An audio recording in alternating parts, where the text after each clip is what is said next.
Às vezes a gente viu esse time jogar, um time que foi montado às pressas. Nós estamos aí no 4º mês do ano e é uma equipe que já tem uma cara comandada pelo Mancini, um esquema 4-3-3, com 2 homens que caem pelas pontas, um deles nem é um atacante, né, que é o Kaique, 3 volantes, um deles fica mais fixo, os outros 2 têm qualidade para sair com a bola e aí se transformam em meias.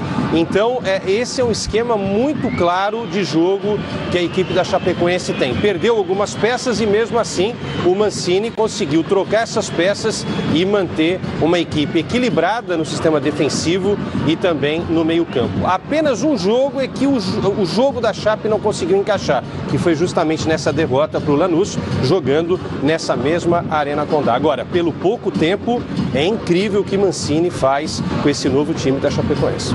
É isso, né, Edmundo? O que me impressiona também, que depois da chegada de 26 jogadores jovens, mas escolhidos pontualmente. Aqueles jogadores que se destacavam num time daqui ou no outro time dali.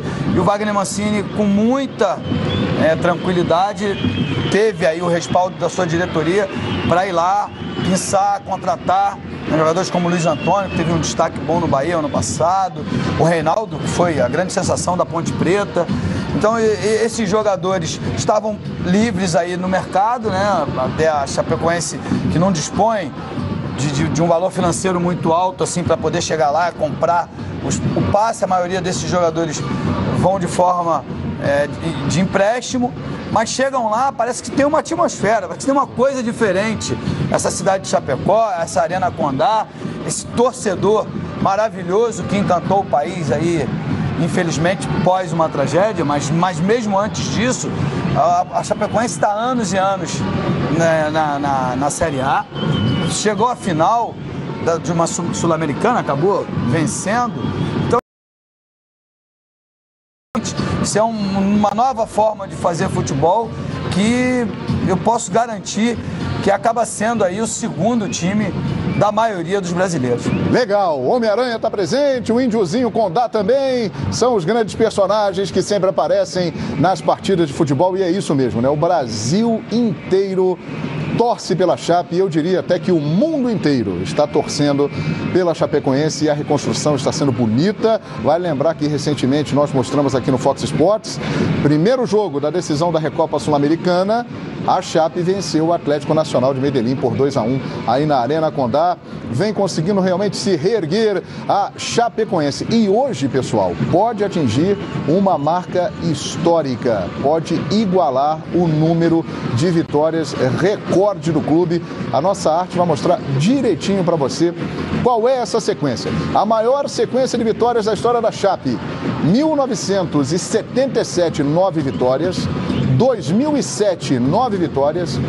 Este ano está aí com 8 vitórias e em 96 a marca já foi superada, 7 vitórias. Contra o Nacional hoje, Wagner Mancini e o time podem igualar o recorde histórico da equipe, ou seja, para valorizar ainda mais que você, Quesada e Edmundo falaram dessa arrumação em tempo recorde de toda uma nova equipe e pode igualar esse feito.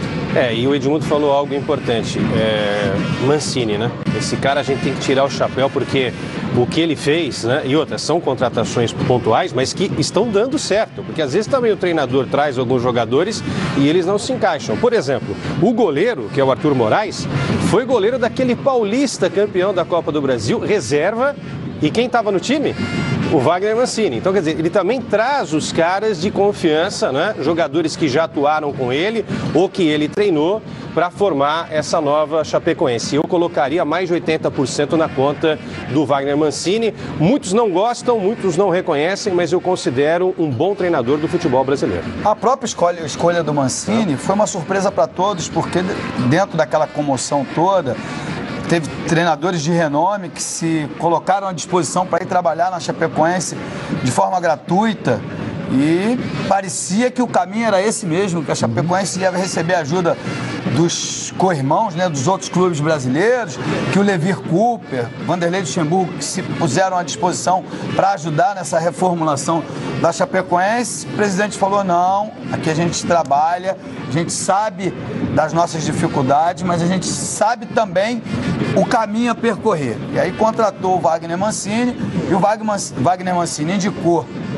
a maioria desses jogadores que estão aí dando conta do recado. Então eu tenho certeza que a torcida da Chapecoense está feliz com o desempenho desse time, apesar do deslize contra a oportunidade de reassumir a liderança do grupo e encaminhar a sua classificação. É isso aí. E o Nacional do Uruguai tem uma estatística também interessante. Não perde uma partida internacional desde fevereiro de 2015, quando foi derrotado pelo Palestino do Chile, numa fase inicial de Libertadores da América. De lá para cá, e a gente tem os exemplos recentes aí do que eles fizeram no Brasil, né? Empate com o Corinthians, vitória diante do Palmeiras, complicaram a vida do Palmeiras no grupo, que acabou saindo, eliminaram também depois o Corinthians dentro da Arena Corinthians. É um time que vem obtendo aí bons resultados internacionais também nos 2 últimos anos. André Cavalcante, informações da Chape e também do Nacional. Pois é, João Guilherme, vocês falavam dessa arrancada da Chapecoense com 8 vitórias consecutivas, 7 pelo estadual e 1 no jogo de ida da Recopa Sul-Americana. Conversei com o técnico Wagner Mancini e ele disse que a arrancada começou justamente nesse jogo contra o Lanús, derrota por 3-1 aqui na Arena Condá pela Libertadores no dia 16 de março. O Mancini inclusive nos confidenciou que teve briga, teve discussão no vestiário e que isso fez o time mudar de postura e desde então o time não sabe o que é perder e mais, não sabe nem o que é empatar. São 8 vitórias consecutivas, podendo atingir uma marca recorde para o clube de 9 vitórias na noite de hoje contra o Nacional.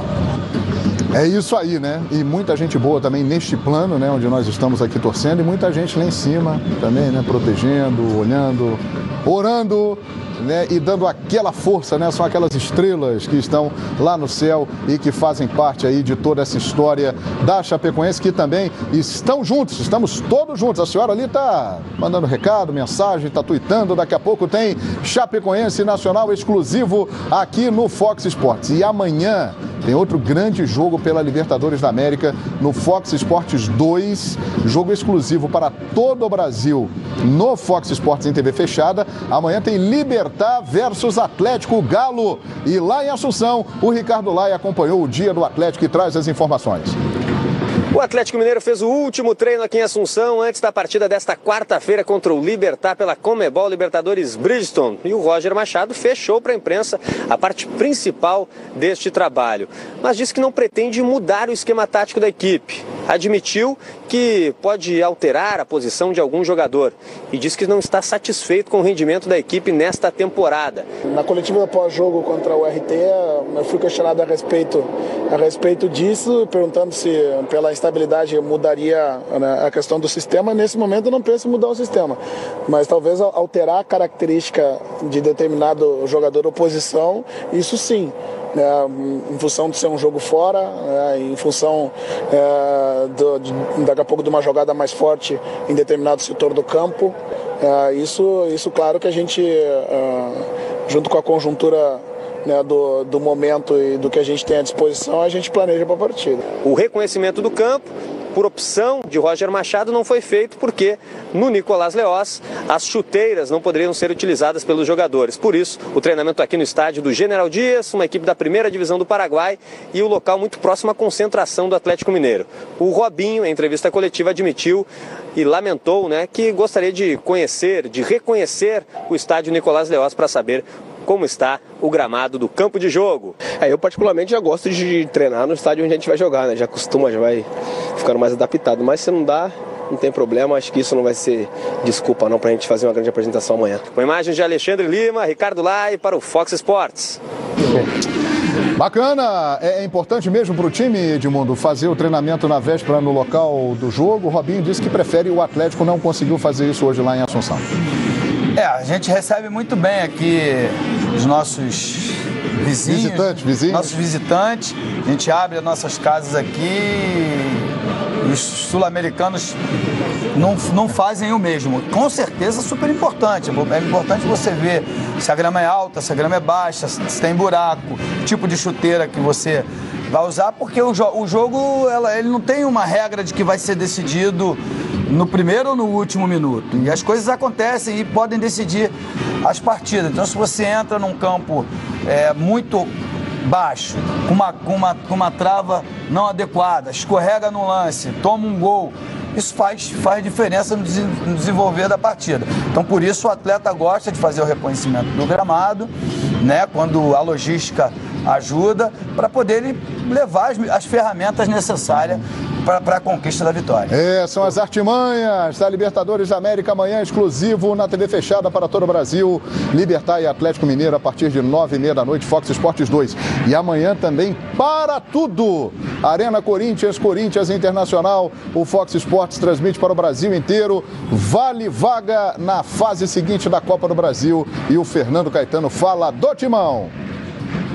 Olá, amigos dos canais Fox Sports. Quase 30 mil ingressos já foram vendidos antecipadamente para o jogo desta quarta-feira entre Corinthians e Internacional pela quarta fase da Copa do Brasil. Do lado corintiano, o técnico Fábio Carille ainda com uma dúvida. O meia Jadson segue em tratamento intensivo, ainda em recuperação de uma inflamação no tendão do joelho.